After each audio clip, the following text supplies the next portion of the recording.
makers of those four distinctively different pipe tobaccos. Old Briar, Dill's Best, Model, and Tweed present Martin Kane, Private Eye, starring William Gargan.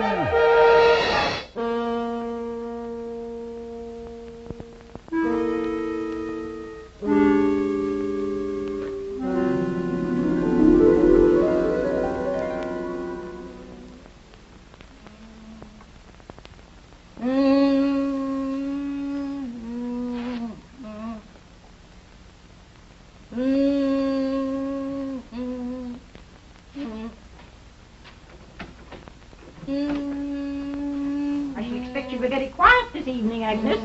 No mischief. Quiet as little mouse. Mr. Marks is coming, and we wouldn't want him to think that we were naughty now, would we? Agnes, do you hear me?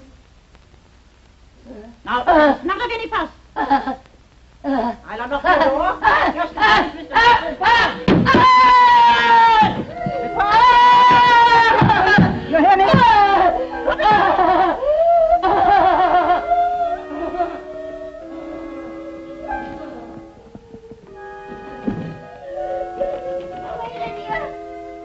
The door is locked.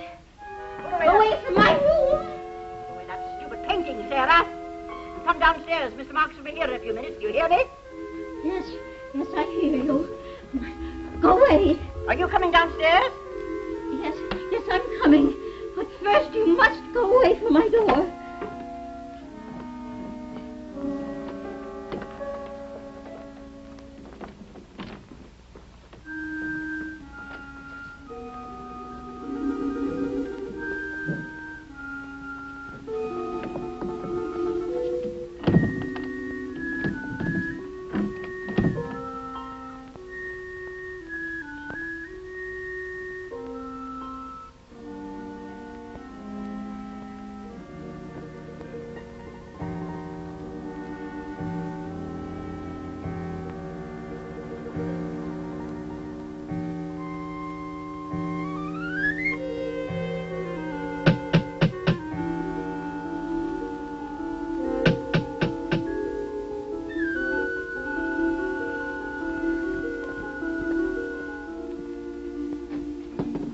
Good evening, Mr. Marks. Prompt as usual, I see.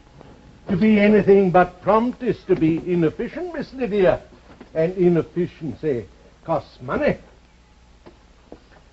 No, in these days of inflation, it behoves us all not to waste one moment, 1 cent. How true, Mr. Marks, how true. You will notice I have left one candle unlit. A small saving, but a saving nonetheless. Very commendable, very, I'm sure. But, however, you are rather tardy in your ways of thrift. Very belated. Ah, you have talked to the gentleman in charge of the bank? Yes, I went to the president himself, Mr. Wilson. And? He's very sorry, but he is unable to grant another extension on the mortgage. You mean he wouldn't? His hands are tied, Miss Lydia. He has to answer to a board of directors. How is it possible for him to grant another? On what basis? Well, we can repay the mortgage whenever we choose, Mr. Marks. Miss Lydia and I are quite well-to-do. Father saw to that. Yes, good evening, Miss Sarah. I'm afraid you'll have to explain our financial position to Sarah again, Mr. Marks. Her mind has been wandering of late. Don't you say that. My mind has not been wandering. Sometimes I forget, perhaps, but it's because of my work. I have so many demands for my paintings. So many people are waiting for my paintings. Yes. I'll tell you once more your financial status. Now, it's very vital that you listen carefully. Oh, I will, Mr. Marks. I'll listen very carefully. The money that your father left in trust for you and Miss Lydia and Agnes is gone. Gone? The last of the cash credits was spent over 10 years ago. However, I've been able to supply the three of you with food and other necessities by mortgaging this house.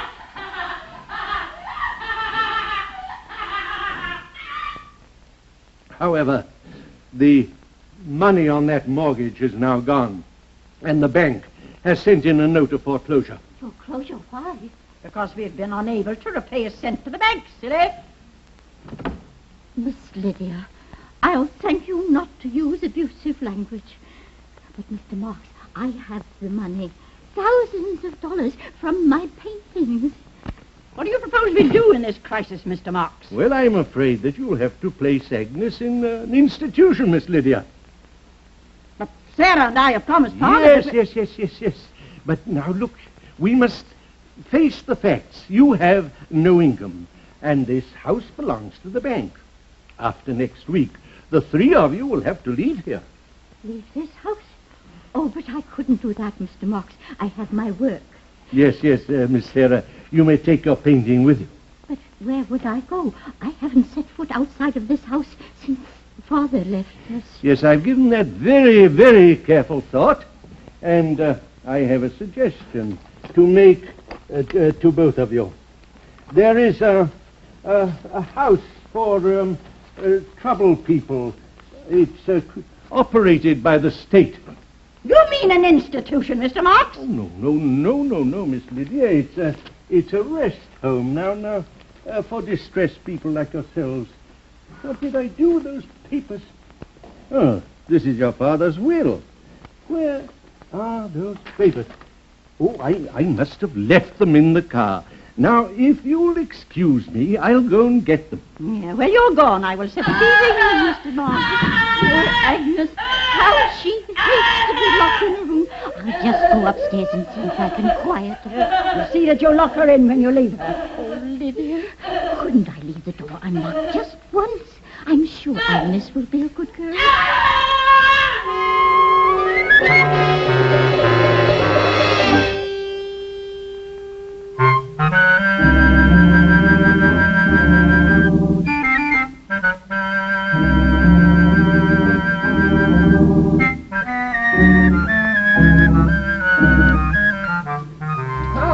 Here's an interesting fellow.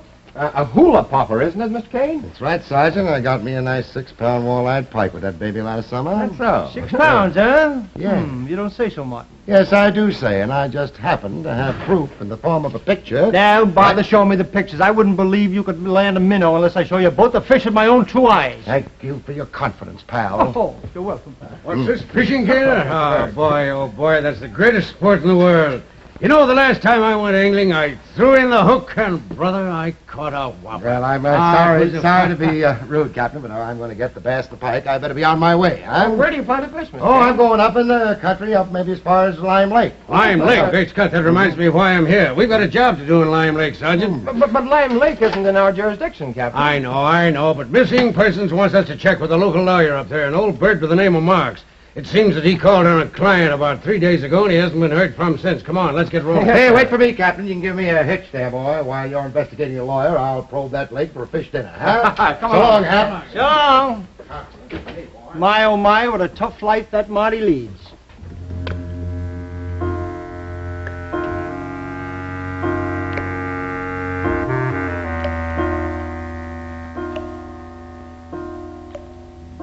Come along, Sarah. Don't be such a slowpoke. I'm coming, Lydia, I'm coming. Be careful. Agnes, don't trip and hurt yourself, dear. One more step. Be careful now.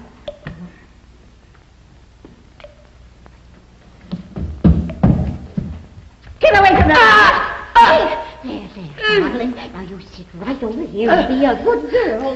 Now you can see everything if you're very quiet. Mind you, not a sound.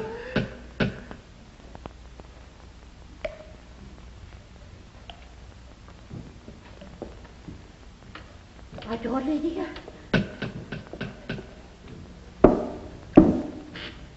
Yes, they've come. Oh, dear. What shall we do? Let them in, of course. Come along, Sarah.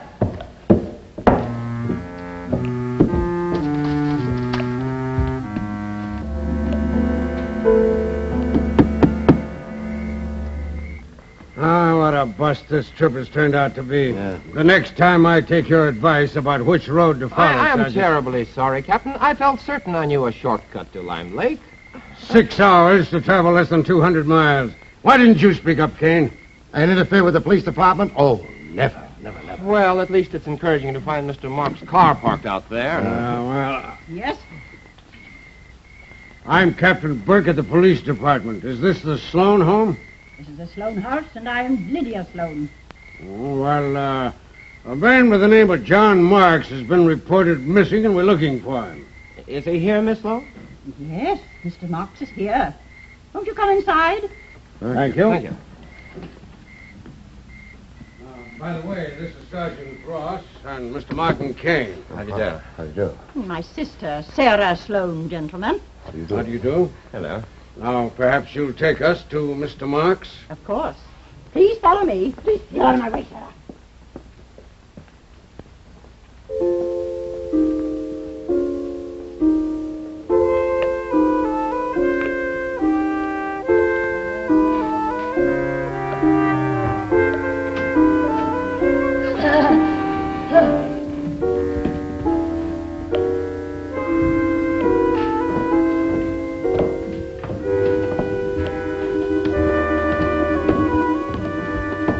This is where you will find Mr. Marks, gentlemen. Where? In the trunk. Trunk. Good heavens. Mutilated by a knife. Beyond recognition. All right, lady. Now let's get to straight of this. Who's responsible for that? My sister, Agnes. Don't, Captain! You mustn't hurt Agnes. It would be wicked. She couldn't help what she did. She's really a good girl, really. You better get your sister out of there, Miss Sloan. Without that knife. Agnes. Come on, get her out, Sarah. Agnes, get her out. Agnes, darling, come out, dear. No one will hurt you. Now, don't be a naughty girl. We have company. Now, give Sarah the knife, dear. That's it. No, let the nice man have the knife. I'll find you another one. Take her up to her room, Sarah. Be sure you lock her in this time. Come on, Agnes, dear. We'll explore your room. Perhaps we can find something to amuse us. A spider or an ant. A spider or an ant. Nice playthings. Agnes is rather eccentric about living things, Captain. She enjoys destroying spiders and ants. She pulls off their legs. She had a kitten once. She strangled it. Planning to do a little excavating, Miss Sloan? Sarah and I were about to bury poor Mr. Marks. We felt it was the proper thing to do. Well, didn't it occur to you that the police department might be interested in this murder? Murder? Yeah. Mr. Marks was not murdered, Captain. It was an unfortunate accident. Agnes is not responsible for what she does. Well, why didn't you call the police, Miss Sloan? Why should I? Sarah and I knew the police would come here eventually. Besides, we have not got a telephone in our home. You have neighbors, you know. I'm afraid I don't know, Mr. Kane. You see, I have not been outside this house since Father died. Neither has Sarah. Let's get out of this morgue. All right, you can tell us the whole story upstairs. Oh, as you say, Captain, as you say.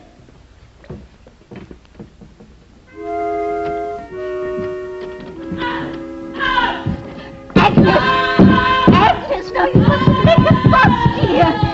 Lydia said you were to be locked in your room. After what happened this afternoon, we wouldn't want to disobey Lydia again now, would we?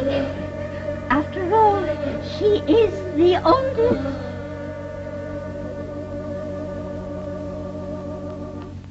Shortly after tea, gentlemen, Mr. Marks complained of feeling a little ill. My sister and I persuaded him to lie down here on this couch. Each of us went to our rooms. After a little while, I heard a scream. It was Mr. Marks. And when we rushed in here, Agnes was bending over him, the knife still in her hand. Any idea why she did it? Agnes is very violent in her likes and dislikes, Mr. Kane. She disliked Mr. Marks. Why, dear Agnes, should take such a dislike to our good Mr. Marks, I really can't say. Perhaps it's because Agnes is a little strange. Yeah. You can say that again, sister. Well, if you'll excuse me, gentlemen, I must get some supper for Agnes. Can I get you anything? Oh, no, thank you. And you, Mr. Kane? Oh, no thanks. I just ate. And you, Captain? No thanks,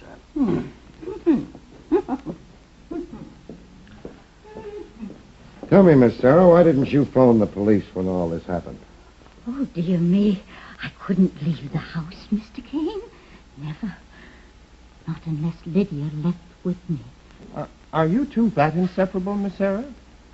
If you mean, am I bound to my sister through a sense of devotion, the answer is no, Sergeant. I despise Lydia. Oh. When Father died, Lydia wanted his room for herself. Only I returned home first from the funeral. The room has been mine ever since. All mine. If I left the house, Lydia would take it from me. She might even destroy my paintings. Oh, you paint? Oh, my, yes, Sergeant. I'm a very famous painter. The whole world knows and loves me. Surely you've seen my wonderful work at the National Art Gallery? Why, yes, of course, Miss Sarah. Well, we'll be leaving you now, sister, but we'll send some men back to pick up Mr. Marks. Oh, how kind of you, Captain. No, I simply hate digging. You hate digging. Well, you tell Miss Lydia that I'm holding you two responsible for the custody of your sister Agnes. That is until they send someone from the state asylum to get her. You're not going to put Agnes in an institution, are you, Captain? Well, now, that's not up to me, lady. But I can tell you this much. Your sister Agnes will either end up in an institution for the criminally insane or in the electric chair. Come on, let's get out of here. Well, how about it, Marty? You coming? I'll be right with you, Captain.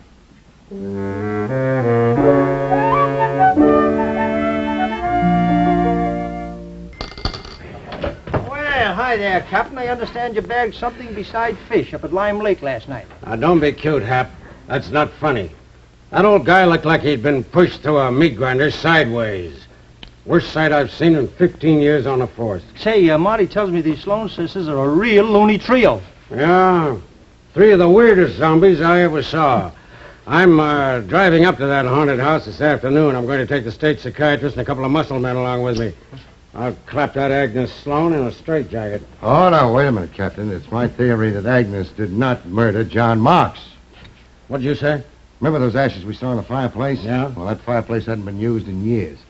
Yet those fresh ashes would make it just about the size of a good legal document. So what? So I paid the late John Marks, the attorney at law, and went to his office, and I persuaded the secretary to let me take a peek at the Sloan files. And? And I came up with these. This is a copy of the mortgage on the Sloan house, and a letter from the bank foreclosing next week, and the last will and testament of one Andrew Sloan, the father of the three zombies from Lime Lake. Come on, get to the point. Well, now, old man Stevens left all his money to the daughters, but realizing that they were a little peculiar, he appointed John Marks as the guardian.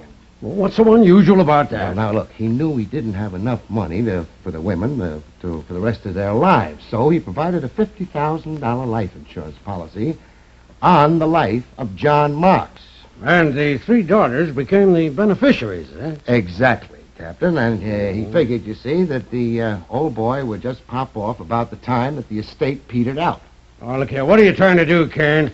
Make a homicide out of a simple murder? No, far be it from me, Captain. Excuse me, Mr. Kane. Before you left for Lime Lake, the autopsy report on John Birch just came through. What autopsy report? I didn't order any autopsy. Well, I called the sergeant from Marks's office. It was my idea, Oh, Captain. your idea. Yeah, Yeah. I might have known that you would What? try to complicate this affair. Let's see what What? this is.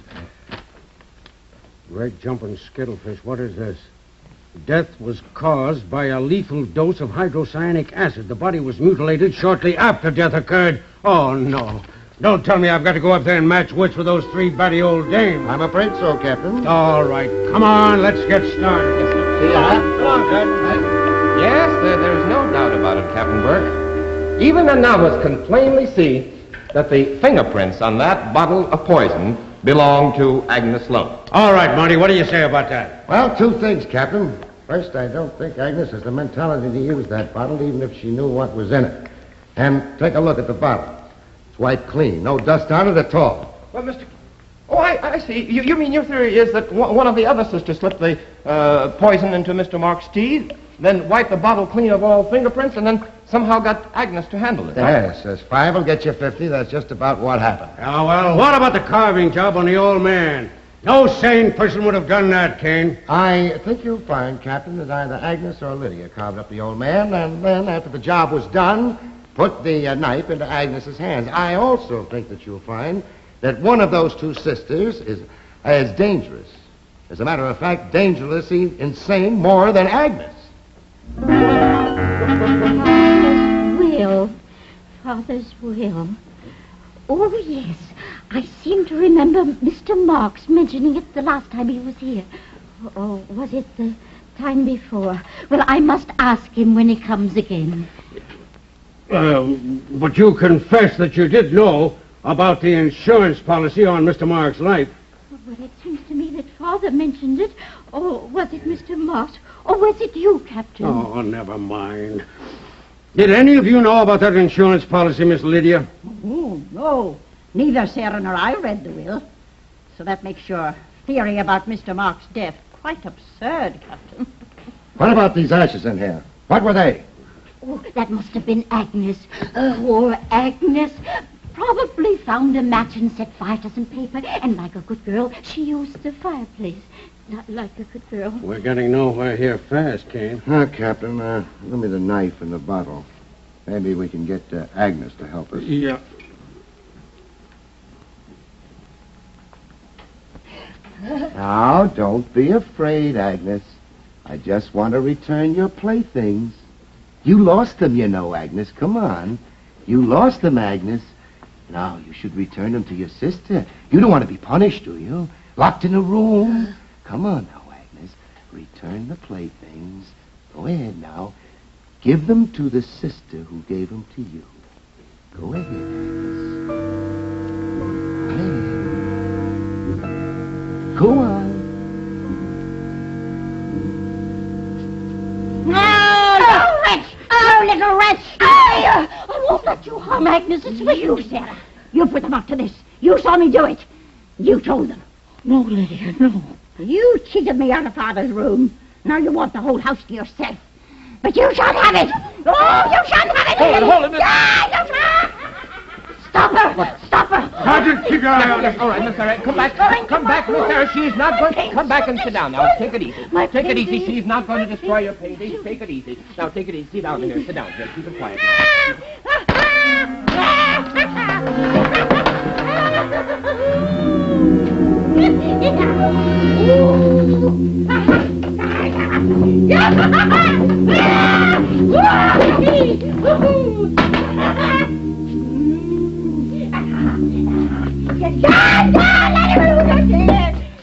Not tonight, Miss Sloan. Look out, Captain. She's out of this world. All right, I don't want to hurt her like I have to. Give it to me, Lydia. Give it to me.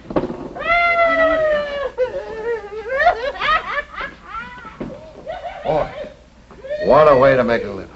They're happy. The Sloan sisters are comfortably settled in a home upstate where all three are going to get kind and sympathetic care. Boy, oh boy, another second, that maniac would have driven the knife through Martin's chest. Yeah, it was sure a close call, all right. Boys, open the door. Here I come. Captain Burke! Oh, gravy, what's this? Well, I'm going trout fishing with Marty and the sergeant. Trout fishing. Say, Captain, have you ever seen a trout? Well, they come pretty big, you know. You got to be prepared. That's a good motto. That's a good motto, Captain. Be prepared, you know. Tell me, do you think that reel is sturdy enough to catch a 1-pound trout? Oh, 1 pound. Well, after the fish stories you've been telling me, I thought this thing might be a little bit frail. You told me... Now, all that right, this is where we came in. Gentlemen, anglers, shall we go to the fishing grounds? All right, squash left, forward fishing mark. grounds. Adios. Good night. Happy. Good night, Happy. Good night, folks. Martin Kane, Private Eye, has been brought to you by the makers of those 4 distinctively different pipe tobaccos. Old Briar, the master mixture of rare flavor and aroma. Dill's Best, flavor cut for extra mildness and cool smoking. Models so high in quality, so low in price. And Tweed, the shaggy, rough-cut tobacco.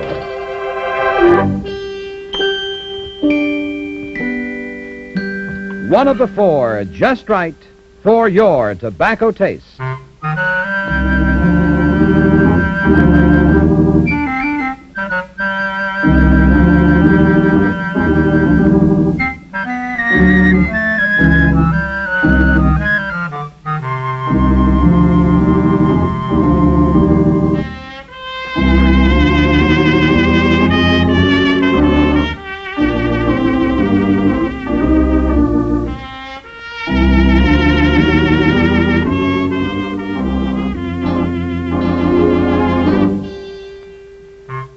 And don't miss the radio version of Martin Kane, Private Eye, a different show, starring that famous Hollywood personality Lloyd Nolan, next Sunday and every Sunday on NBC. Consult your local newspaper for time and station.